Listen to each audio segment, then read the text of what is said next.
Flush Chisan Kanawi Masaika, Top George Yaqua, and I'm going to be reading the next parts of our book, My Side of the Mountain by Jean Craighead George.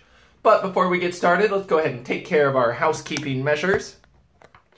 First off, let's talk about our community resources. If you need help with food, you can reach out to the food pantry at 503-879-FOOD, or you can reach out to the support line for other kinds of help at 503-879-HELP. Also, let's have a look at my Jake of the Day. I did another cartoony Jake today, and I tried drawing him with his tongue sticking out. And apparently, he's got a ginormous tongue. Remember, you can earn an extra entry into our raffle if you send your Jake of the Day to my email address, george.newyear@grandron.org. And remember, you can always pause the video if I'm showing you these too quickly, and then you can write down what's there. And it looks like Lola's going to be joining us for the book today. So let's get started. I think we'll be doing chapters 6 and 7. Chapter 6, in which I meet one of my own and have a terrible time getting away.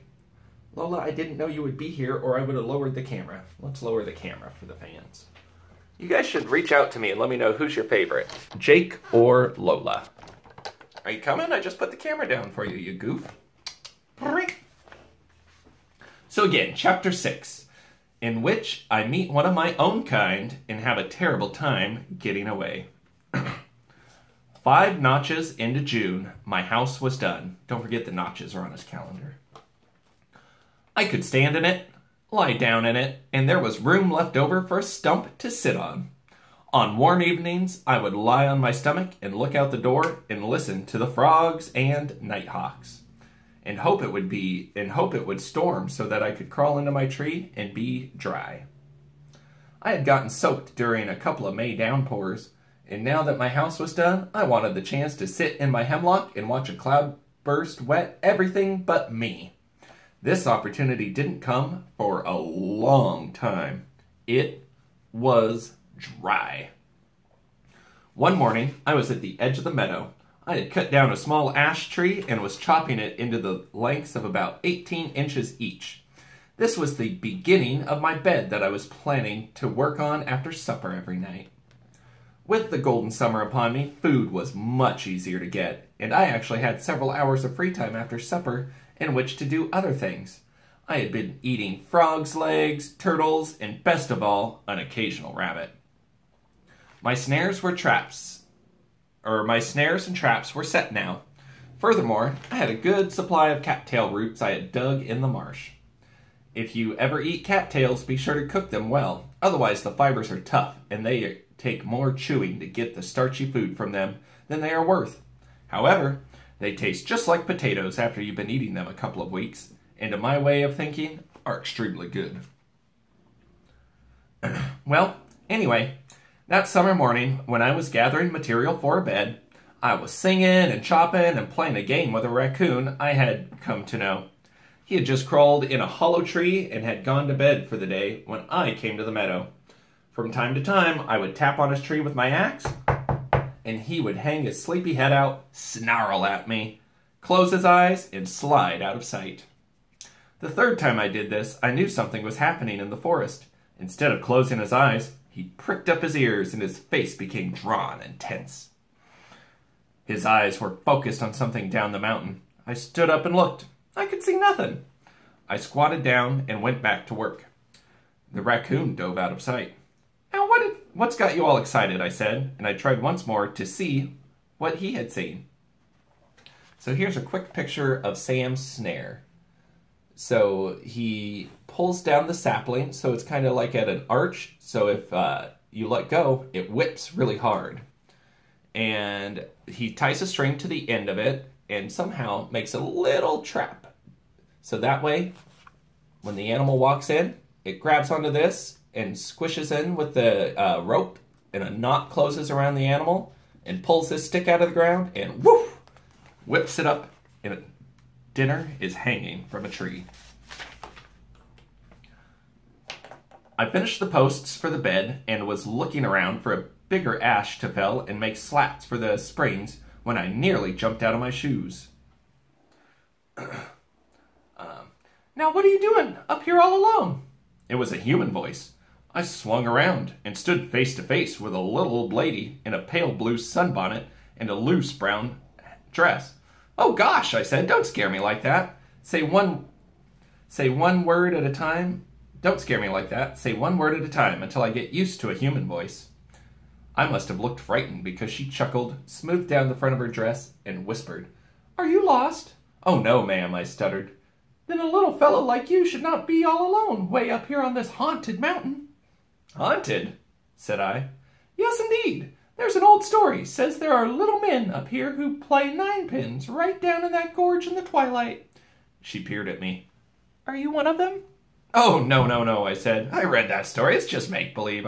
I laughed, and she puckered her forehead. "Well, come on," she said. "Make use of yourself and help me fill this basket with strawberries." I hesitated. She meant my strawberry supply. "Now get on with you. A boy your age should be doing something worthwhile instead of playing mumbly-peg with sticks. Come on, young man." She jogged me out into the meadow. We worked quite a while before we said any more. Frankly, I was wondering how to save my precious, precious strawberries. And I may say I picked slowly. Every time I dropped one in her basket, I thought of how good it would taste. Where do you live?" I jumped. It is terribly odd to hear a voice after weeks of listening only to birds and raccoons, and what is more, to hear the voice ask a question like that. "I live here," I said. "Ah, you mean Delhi. Fine, you can walk me home." Nothing I added did any good. She would not let me be shaken from her belief that I lived in Delhi, so I let it go. We must have reaped every last strawberry before she stood up and put her arm in mine and escorted me down the mountain. I certainly was not escorting her. Her wiry little arms were like crayfish pinchers. I couldn't have gotten away if I had tried, so I walked and listened. She told me all about local and world news, and it was rather pleasant to hear about the National League, an atom bomb test, and Mr. Riley's three-legged dog that chased her chickens. "That's the best strawberry patch in the entire Catskill Range. I come up here every spring. For 40 years I've come to that meadow for my strawberries. It gets harder every year, but there's no jam can beat the jam from that mountain. I know. I've been around here all my life." Then she went right into the New York Yanks without putting in a period. As I helped her across the stream on big boulders, I heard a cry in the sky. I looked up. Swinging down the valley on long pointed wings was a large bird. I was struck by the ease and swiftness of its flight. "Duckhawk," she said. "Nest around here every year. My man used to shoot 'em. He said they killed chickens, but I don't believe it. The only thing that kills chickens is Mr. Riley's three-legged dog." She tipped and teetered as she crossed the rocks, but kept right on talking and stepping as if she knew that no matter what, she would get across. We finally reached the road. I wasn't listening to her very much. I was thinking about the duckhawk. This bird, I was sure, was the peregrine falcon, the king's hunting bird. "I will get one, and I will train it to hunt for me," I said to myself. Finally, I got the little lady to her brown house at the edge of town. She turned fiercely upon me. I started back. "Where are you going, young man?" I stopped. Now I thought she was going to march me into town. Into town? Well, that's where I'll go then, I said to myself, and I turned on my heel, smiled at her, and replied, "To the library." What little? Chapter 7. Miss Turner was glad to see me. I told her I wanted some books on hawks and falcons, and she located a few, although there was not too much to be had on the subject. We worked all afternoon, and I learned enough. I departed when the library closed. Miss Turner whispered to me as I left, "Sam, you need a haircut." I hadn't seen myself in so long that this had not occurred to me. Gee, I don't have any scissors. She thought a minute, got out her library scissors, and sat me down on the back steps. She did a fine job, and I looked like any other boy who had played hard all day, and who, with a little soap and water, after supper, would be going off to bed in a regular house. Speaking of haircuts, I just got my haircut on my porch by Jessica this weekend, and somehow it turned blue. I didn't get back to my tree that night. The May apples were ripe, and I stuffed on those as I went through the woods. They tasted like a very sweet banana, are earthy and a little slippery, but I liked them. At the stream, I caught a trout. Everybody thinks a trout is hard to catch because of all the fancy gear and flies and lines sold for trout fishing. What? But honestly, they are easier to catch than any other fish. They have big mouths and snatch and swallow whole anything they see when they are hungry. With my wooden hook in its mouth, the trout was mine. The trouble is that trout are not hungry when most people have time to fish. I knew they were hungry that evening because the creek was swirling and minnows and everything else were jumping out of the water. When you see that, go fish. You'll get them. I made a fire on a flat boulder in the stream and cooked the trout. I did this so I could watch the sky. I wanted to see that falcon again. I also put the trout head on the hook and dropped it in the pool. A snapping turtle would view a trout head with relish. I waited for the falcon patiently. I didn't have to go anywhere. After an hour or so, I was rewarded, and a slender speck came from the valley and glided above the stream. It was still far away when it folded its wings and bombed the earth. I watched. It arose, clumsy and big, carrying food, and winged back to the valley. I sprinted down the stream and made myself a lean-to near some cliffs, where I thought the bird had disappeared. Having learned that day that duckhawks prefer to nest on cliffs, I settled for this site. Early the next morning, I got up and dug the tubers of the arrow leaf that grew along the stream bank. I baked these and boiled mussels for breakfast. Then I curled up behind a willow and watched the cliff. The falcons came in from behind me and circled the stream. They had apparently been out hunting before I had gotten up, as they were returning with food. This was exciting news. They were feeding young, and I was somewhere near the nest. I watched one of them swing into the cliff and disappear. A few minutes later, it winged out empty-footed. I marked the spot mentally and said, "Ha!" After splashing across the stream in the shallows, I stood at the bottom of the cliff and wondered how on earth I was going to climb the sheer wall. I wanted a falcon so badly, however, that I dug in with my toes and hands and started up. The first part was easy. It was not too steep. When I thought I was stuck, I found a little ledge and shinnied up to it. I was high when I looked down. The stream spun. I decided not to look down anymore. I edged up to another ledge and lay down on it to catch my breath. I was shaking from exertion, and I was tired. I looked up to see how much higher I had to go when my hand touched something moist. I pulled it back and saw that it was white. Bird droppings! Then I saw them. Almost where my hand had been sat 3 fuzzy, gray-white birds. Their wide open mouths gave them a startled look. "Oh, hello, hello," I said. "You are cute." When I spoke, all 3 blinked at once. All 3 heads turned and followed my hand as I swung it up and towards them. All 3 watched my hand with opened mouths.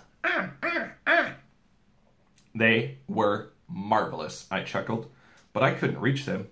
I wormed forward. Lola, be ready. And wham! Something hit my shoulder. Oh, it pained. I turned my head to see the big female. She had hit me. She winged out, banked, and started back for another strike. Now I was scared, for I was sure she would cut me wide open. With sudden nerve, I stood up, stepped forward, and picked up the biggest of the nestlings. The females are bigger than the males. They are the falcons. They are the pride of kings. I tucked her in my sweater and leaned against the cliff, facing the bullet-like dive of the falcon. I threw out my foot as she struck, and the sole of my tennis shoe took the blow. The female was now gathering speed for another attack, and when I say speed, I mean 50 to 60 miles an hour. I could see myself battered and torn, lying in the valley below. I said to myself, "Sam Gribley, you had better get down from here like a rabbit." I jumped to the ledge below, found it was really quite wide, slid on the seat of my pants to the next ledge, and stopped. The hawk apparently couldn't count. She did not know I had a youngster, for she checked her nest, saw the open mouths, and then forgot about me. I scrambled to the riverbed, somehow, being very careful not to hurt the hot, fuzzy body that was against my own. However, frightful as I called her right then, and there because of the difficulties we had in getting together. Did not think so gently of me. She dug her talons into my skin to brace herself during the bumping ride to the ground. I stumbled to the stream, placed her in a nest of buttercups, and dropped beside her. I fell asleep. When I awoke, my eyes opened on 2 gray eyes and a white, strubly head. Small pin feathers were sticking out of the strubly down, like feathers in an Indian quiver. The big blue beak curled down in a snarl and up in a smile. Here's a quick picture of those guys. "Oh, Frightful," I said, "you are a raving beauty." Frightful fluffed her nubby feathers and shook. I picked her up in the cup of my hand and held her under my chin. I stuck my nose in the deep warm fuzz. It smelled dusty and sweet. I liked that bird. Oh, how I liked that bird from that smelly minute. It was so pleasant to feel the beating life and see the funny little awkward movements of a young thing. The legs pushed out between my fingers. I gathered them up together with the thrashing wings and tucked the bird in one piece under my chin. I rocked. "Frightful," I said, "you will enjoy what we are going to do." I washed my bleeding shoulder in the creek, tucked the torn threads of my sweater back into the hole they came out of, and set out for my tree. Well, that's all for today. Oh man, I just dropped my book. Now it's time to get Jake outside for a walk before I have a mess to clean up. So, hayamasi kanawe masaika, and I'll see you guys next time.